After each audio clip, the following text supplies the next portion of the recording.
சிறுத்தைகள் கட்சியின் மகளிர் விடுதலை இயக்கம் சார்பில் மது மற்றும் போதைப்பொருள் ஒழிப்பு மகளிர் மாநாடு நடைபெறுகிறது. கள்ளக்குறிச்சி மாவட்டத்தில் இந்த மாநாடு நடைபெற உள்ளது.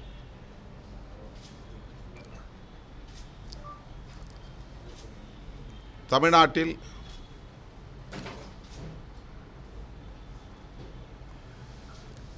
கள்ளச்சாராயத்தால் தொடர்ந்து நூற்றுக்கணக்கானவர்கள் பலியாகி வருகின்றனர். கடந்த 2006ஆம் ஆண்டிலிருந்து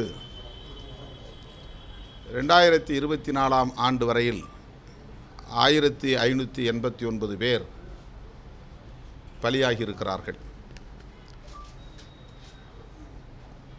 மரக்காணம் அருகே மீனவர் மற்றும் தலித் மக்கள் வசிக்கும் குடியிருப்பு பகுதிகளில் கள்ளச்சாராயம் அருந்தி 14 பேர் உயிரிழந்தார்கள்.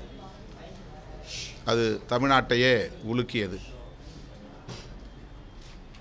அதன் பின்னர் கள்ளக்குறிச்சியில் கள்ளச்சாராயம் அருந்தி 89 பேர் பலியாகி இருக்கிறார்கள். 69 பேர் நினைக்கிறேன். 69 பேர் பலியாகி இருக்கிறார்கள். அதில் தலித் அல்லாதவர்களும் பழங்குடி மக்களும் உண்டு. அதுவும் மிகப்பெரிய தாக்கத்தை தமிழகத்தில் ஏற்படுத்தியதை நாம் அறிவோம். பாதிக்கப்பட்ட மக்களை நேரிலே களத்தில் சந்தித்த போது அவர்கள் வைத்த ஒரே கோரிக்கை, அரசு எங்களுக்கு இழப்பீடு தருவது முக்கியமல்ல, அரசு மதுபான கடைகளை மூட வேண்டும்,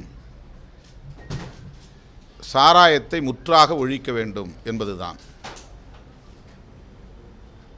கள்ளச்சாராயத்தை ஒழிக்க வேண்டும் என்பதல்ல, சாராய கடைகளை மதுக்கடைகளை முற்றாக ஒழிக்க வேண்டும். அப்போதுதான் இது போன்ற சாவுகளை தடுக்க முடியும், குடும்பத்தில் பெண்கள் பாதுகாப்பாக வாழ முடியும் என்பதை கண்ணீர் மல்க கதறி அழுதபடி இந்த கோரிக்கைகளை முன்வைத்தார்கள். ஆகவேதான் அதனை கண்டித்து விடுதலை சிறுத்தைகள் கட்சியின் சார்பிலே சென்னையில் நடைபெற்ற ஆர்ப்பாட்டத்தில் இந்த மாநாட்டை அறிவித்திருக்கிறோம்.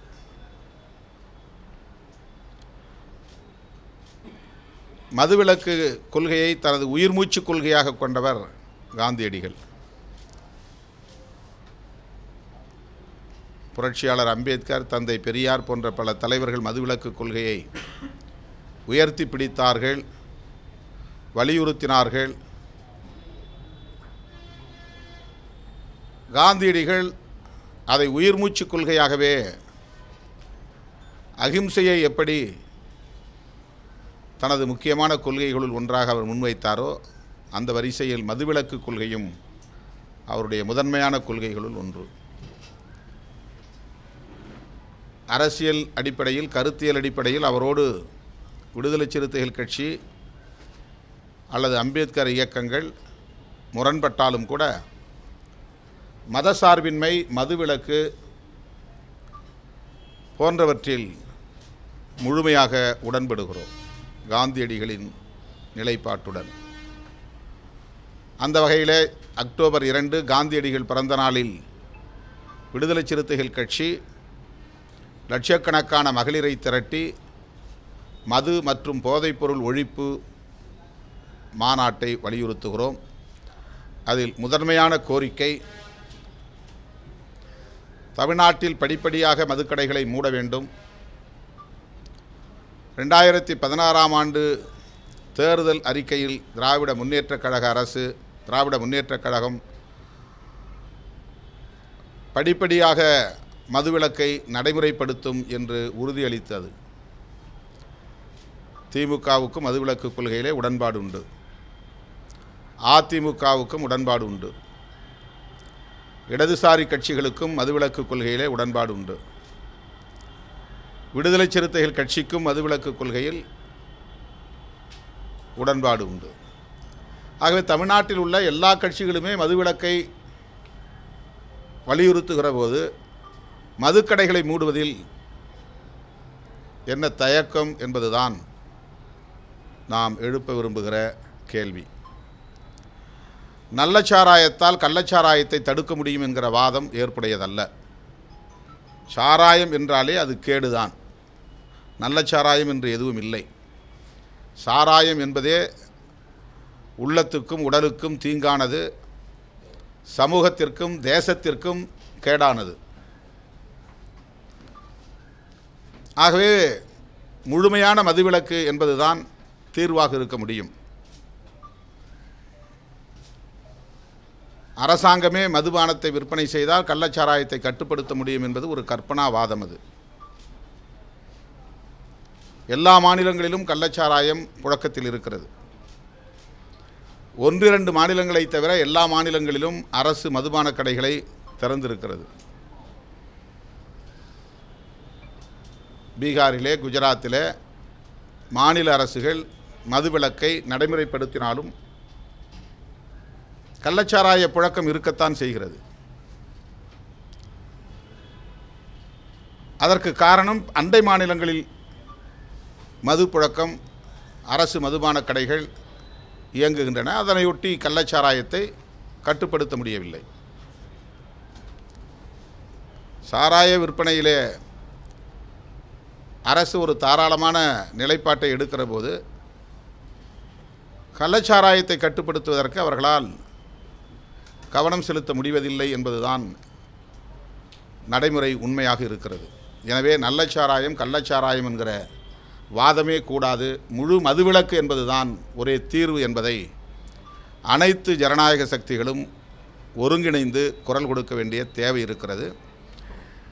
இதற்கு அரசமைப்பு சட்டமே வழிகாட்டுகிறது. டைரக்டிவ் பிரின்சிபல்ஸ் என்கிற வழிகாட்டு நெறிமுறைகளில் அந்த பகுதியில் 47வது உறுப்பு ஆர்டிக்கிள் 47 படிப்படியாக மதுவிலக்கை தேசிய அளவில் நடைமுறைப்படுத்த வேண்டும் என்று வழிகாட்டுகிறது. அதன் அடிப்படையில் 1954 மதுவிலக்கு கொள்கையை வரையறுப்பதற்காக ஒரு கமிஷன் அமைக்கப்பட்டது. அந்த கமிஷன் 1955 பரிந்துரைகளை வழங்கியது. அந்த பரிந்துரைகளின் அடிப்படையில் மாநில அரசுகள் மதுவிலக்கை முழுமையாக ஏற்றுக்கொள்ள வேண்டும். மாநில அரசுகளும் இந்திய ஒன்றிய அரசும் ஒருங்கிணைந்து குறிப்பிட்ட காலக்கெடுவுக்குள் மதுவிலக்கை முழுமையாக நடைமுறைப்படுத்த முன்வர வேண்டும். அதற்கான தனி சட்டத்தை இயற்ற வேண்டும் என்று பரிந்துரையில் கூறப்பட்டிருக்கிறது. அந்த பரிந்துரை மிகவும் முக்கியத்துவம் வாய்ந்தவை. 1955 செப்டம்பர் 10, இன்றைக்கு தான் செப்டம்பர் 10, 1955 ஒரு கோயின்சிடென்ஸாக இது அமைந்திருக்கிறது. இந்த ஆண்டு இறுதிக்குள், அதாவது 1955 இந்த ஆண்டு இறுதிக்குள் மதுவிலக்கு கொள்கையை முழுமையாக ஏற்றுக்கொண்டு மாநில அரசுகள் அறிவிக்க வேண்டும். இது பரிந்துரையில் ஒன்று.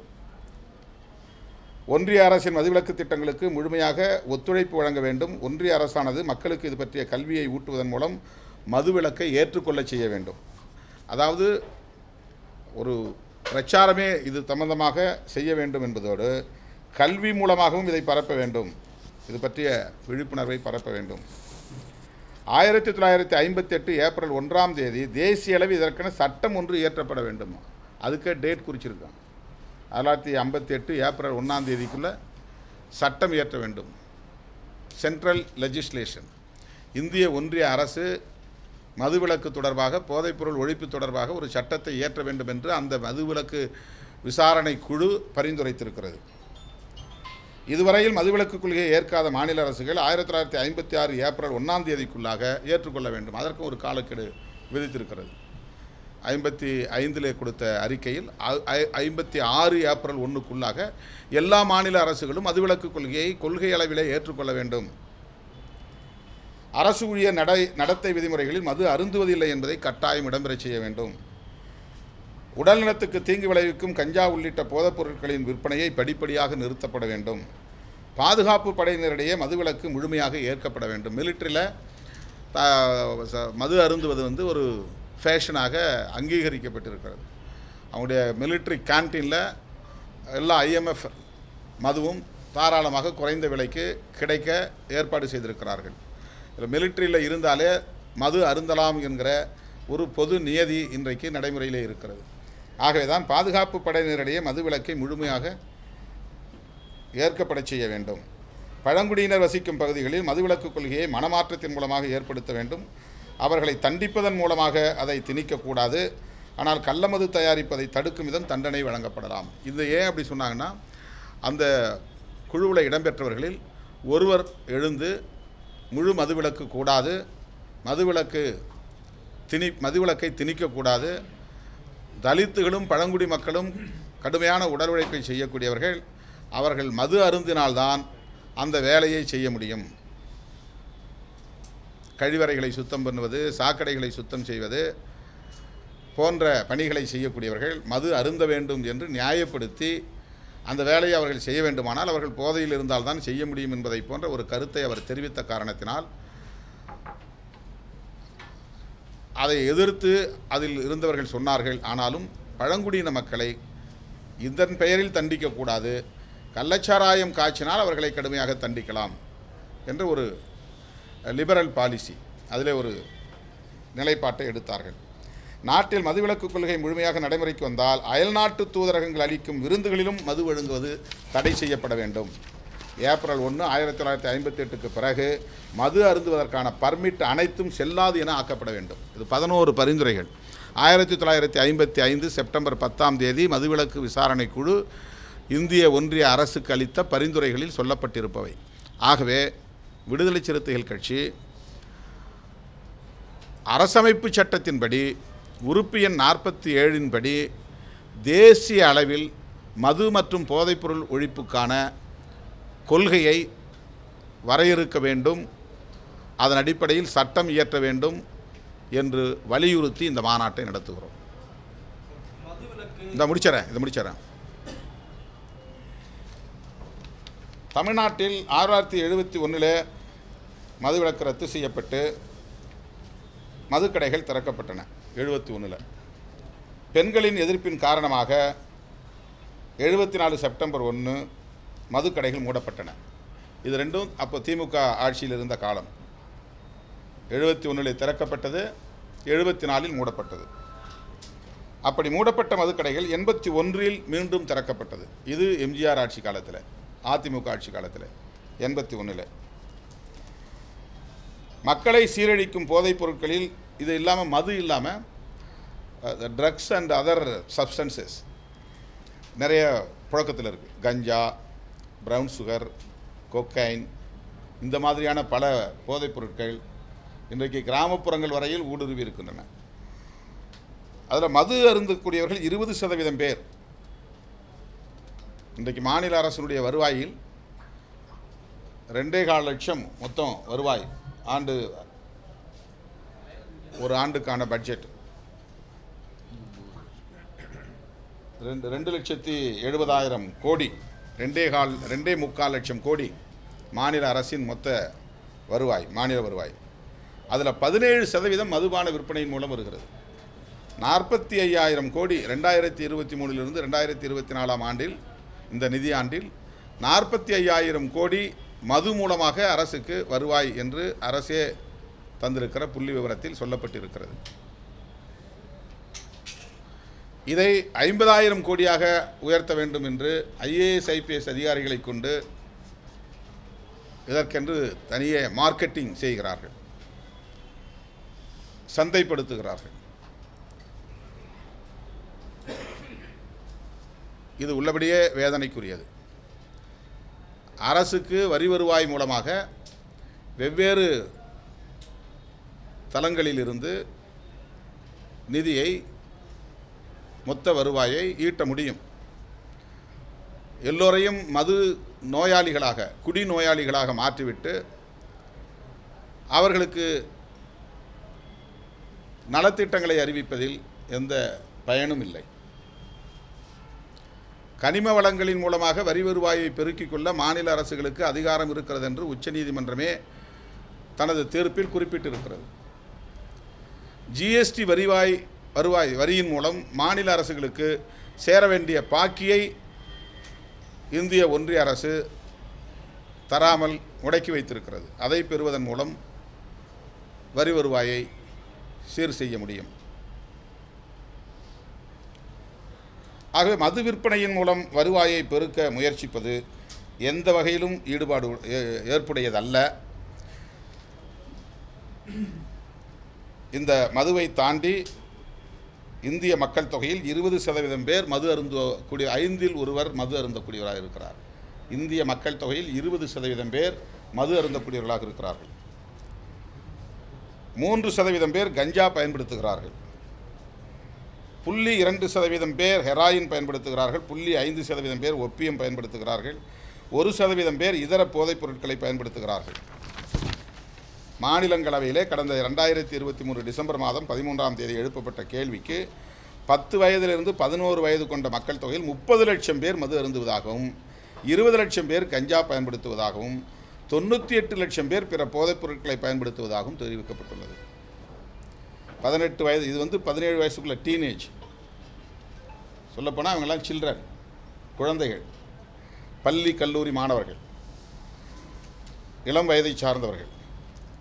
18 வயதிலிருந்து 75 வயதிலான மக்கள் தொகையில் 15.10 கோடி பேர், 15 கோடியே 10 லட்சம் பேர் மது பயன்படுத்துவதாகவும், 2 கோடியே 90 லட்சம் பேர் கஞ்சா பயன்படுத்துவதாகவும், 4 கோடியே 10 லட்சம் பேர் பிற போதைப் பொருட்களை பயன்படுத்துவதாகவும் இந்திய ஒன்றிய அரசு பதில் அளித்திருக்கிறது. ராஜ்யசபாவில் எழுப்பின கேள்வி. தமிழ்நாட்டை சார்ந்த 86,000 ஆண்களும் 22,000 பெண்களும் கஞ்சா பயன்படுத்துவதாகவும், ஓபியம் பயன்படுத்துகிற ஆண்களின் எண்ணிக்கை 1,71,000 பேர், பெண்களின் எண்ணிக்கை 6,000 பேர் என்றும் சொல்லப்படுகிறது. மயக்கம் தருகிற செடேட்டிவ்ஸ், மயக்கம் தருகிற மாத்திரைகளை பயன்படுத்துகிறவர்களில் ஆண்கள் 1,92,000 பேர், கிட்டத்தட்ட 2 லட்சம் பேர், பெண்கள் 10,000 பேர். இதுவும் ஒன்றிய அரசு தந்திருக்கிற புள்ளி விவரம். கோக்கைன் என்ற போதைப்பொருளை பயன்படுத்துகிறவர்கள் 7,000 ஆண்கள், 1000 பெண்கள். தமிழ்நாட்டில் ஏடிஎஸ் என்கிற புகையிலை மூலம் புகைக்கக்கூடிய அந்த மருந்து, மயக்கம் தரும் போதை மருந்து, இன்ஹேலன்ஸ்,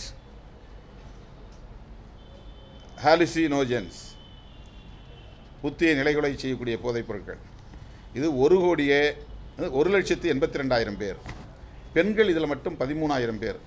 இது ஒன்றிய அரசின் சமூக நீதித்துறை வழங்கியிருக்கிற புள்ளி விவரம். ஆகவே இதுக்கு தனியாக நார்காட்டிக்ஸ்னு தனி ஆக்ட் இருக்குது, நிறைய சட்டங்கள் இருக்குது. அப்படி இருந்தும் எந்த பயனும் இல்லை. அரசியல் பகைவர்களை பழிவாங்குவதற்காக கஞ்சா வழக்கு போடப்படுகிறதே தவிர உண்மையாக கஞ்சாவை புழக்கத்திற்கு கொண்டு வருகிற மாஃபியா கும்பல் மீது நடவடிக்கை இல்லை. அதானிக்கு சொந்தமான விமான நிலையங்களிலிருந்தும், அதானிக்கு சொந்தமான கப்பல் துறைமுகங்களிலிருந்தும் ஏராளமான போதைப் பொருட்கள் கைப்பற்றப்பட்டதை நாம் அறிவோம். அண்மையிலே கல்லூரி வளாகங்களிலிருந்து போதைப் பொருட்கள், கஞ்சா போன்ற பொருட்கள் கையகப்படுத்தப்பட்டிருக்கின்றன. தமிழ்நாட்டிலே சிலர் கைது செய்யப்பட்டிருக்கிறார்கள், கல்லூரி மாணவர்களே கைது செய்யப்பட்டிருக்கிறார்கள். இத்தகைய சூழலில்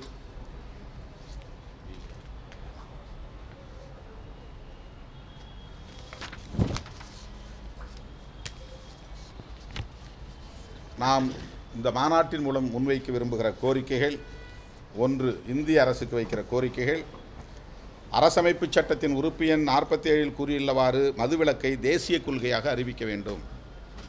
இது ஒரு ஸ்டேட் மட்டும்தான் அதை செய்யணும் அப்படின்னு இருக்கக்கூடாது. தமிழ்நாட்டில் மதுவிலக்கு கொள்கை இருந்து பாண்டிச்சேரியில் மதுவிலக்கு கொள்கை இல்லைன்னா தமிழ்நாட்டை காப்பாற்ற முடியாது. ஆக இந்தியா முழுவதும் இது தேசிய மதுவிலக்கு கொள்கையை அறிவிக்க வேண்டும். மதுவிலக்கை நடைமுறைப்படுத்த முன்வரும் மாநில அரசுகளுக்கு வருவாய் இழப்பை ஈடு செய்ய சிறப்பு நிதி வழங்க வேண்டும். இந்திய ஒன்றிய அரசினுடைய கடமை இது. போதைப் பொருள்கள் நடமாட்டத்தையும் பயன்பாட்டையும் கட்டுப்படுத்த உறுதியான நடவடிக்கையை மேற்கொள்ள வேண்டும். அது அதற்குன்னு தனி சட்டம் இயற்றி உறுதியான நடவடிக்கையை மேற்கொள்ள வேண்டும். போதைப்பொருளுக்கு அதை கண்ட்ரோல் பண்ணுறது சட்டம் இருக்குது, மதுவிலக்குக்கு அப்படி ஒரு சட்டம் இல்லை. அதனால் அதை சட்டம் கொண்டு வர வேண்டும்.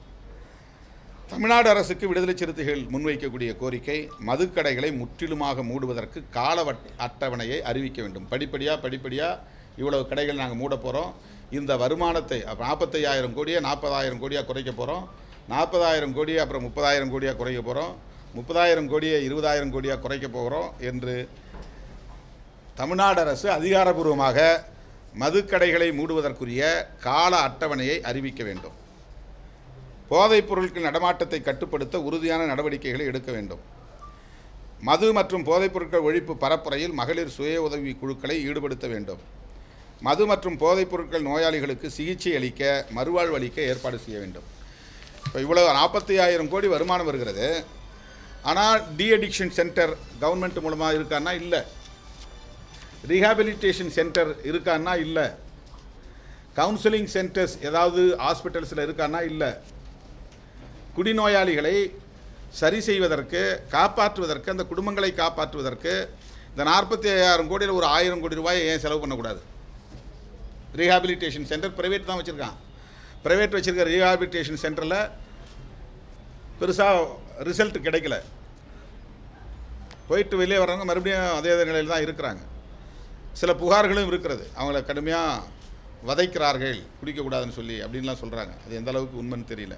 ஆனால் அவங்களாவது பொறுப்புணர்வோடு அதை செய்கிறாங்க.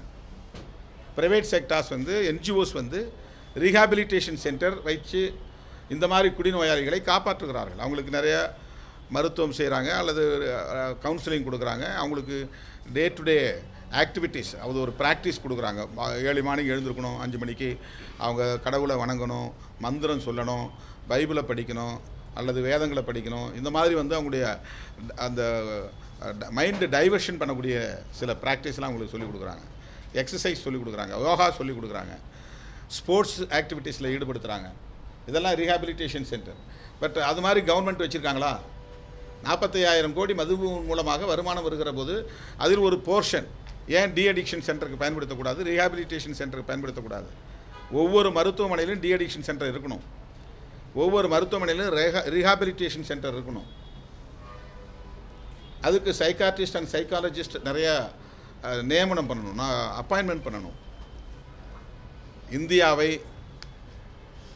தமிழ்நாட்டை மட்டுமல்ல ஒட்டுமொத்த இந்தியாவை மிக மோசமாக பாழ்படுத்தி வரக்கூடிய, இளம் தலைமுறையினரை சீரழித்து கொண்டிருக்கிற, தேசத்தின் ஒட்டுமொத்த மனித வளத்தை அழித்து கொண்டிருக்கிற ஹியூமன் ரிசோர்ஸஸ். ஒரு பெரிய டாக்டராக வர வேண்டியவன் இளம் வயசுலேயே வீணாய் போயிடுறான், பெரிய என்ஜினியராக வர வேண்டியவன் இளம் வயசுலேயே பாதிக்கப்பட்டுறான், ஒரு பெரிய படைப்பாளியாக வர வேண்டியவன் 15 வயசு 16 வயசுலேயே வீணாக போயிடுறான். குடும்பமும் அவனுக்கு இல்லாமல் போயிடுது. அவன் குடும்பத்துக்கு பாரமாகவும் இருக்கிறான், அந்த ஊருக்கு பாரமாகவும் இருக்கிறான், ஒட்டுமொத்த தேசத்துக்கு பாரமாக இருக்கிறான். கிராமங்களுக்கு போகிற நேரத்தில் ஒரு 100 பேர் எங்களை சூழ்ந்து நிற்கிறாங்கன்னா அதில் கிட்டத்தட்ட 30 பேர் 40 பேர் போதையில் இருக்கிறாங்க. அந்த அந்த ஹியூமன் ரிசோர்ஸ் கடுமையாக பாதிக்கப்படுகிறது. மனித வளத்தை கடுமையாக பாதிக்க செய்யக்கூடிய மது அரசாங்கத்தினாலேயே நடத்தப்படுவது, விற்பனை செய்யப்படுவது இந்த தேசத்திற்கு விரோதமான செயல், மனித வளத்தை பாழ்படுத்தக்கூடிய செயல். எனவே மது மற்றும் போதைப் பொருள்களை ஒழிப்பதற்கு தேசிய கொள்கை வேண்டும். பீகார் மாநிலத்தில் மதுவிலக்கு கொள்கை நடைமுறைப்படுத்தியதனால் என்ன ரிசல்ட் அப்படிங்கிறது வருகிற போது, பெண்களுக்கு இதுவரையில் நேர்ந்த டொமஸ்டிக் வயலன்ஸ் குறைந்திருக்கிறது. குடிநோயாளிகளால் பெண்கள் தாக்கப்படுவது, மூர்க்கமாக தாக்கப்படுவது, குடும்பத்தில் உள்ள பொருட்கள் அனைத்தையும் விரயம் செய்வது, அதனால் ஏற்படுகிற பாதிப்பு, பெற்ற பிள்ளைகளை காப்பாற்ற வேண்டிய முழு பொறுப்பும் சிங்கிள் மதர், தாயிடமே அது திணிக்கப்படுகிற நிலை, சுமத்தப்படுகிற நிலை, இதுபோன்ற வன்முறை, பொருளியல் பாதிப்பு, குடும்ப ஒற்றுமை பாதிப்பு என்கிற பல வகையில்